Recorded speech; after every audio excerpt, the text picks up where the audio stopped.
बिन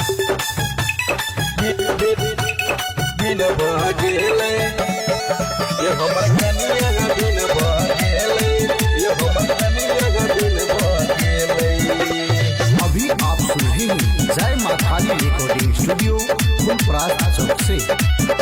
के याद में सोना दारू पी करीन बहुत भगेले ये हमर कनिया बिन भगेले ये हमर कनिया बिन भगेले।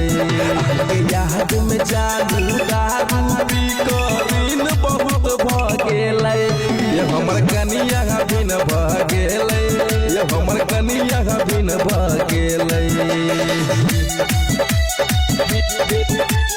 बिन भगेले ये हमर कनिया बिन भगेले ये हमर कनिया बिन भगेले। ना सही गाल बिना सही बूती झरले हमर कपारिया लाइक खेत का भरना हम तो पीबे का केला जोगारिया पीबे का केला जोगारिया।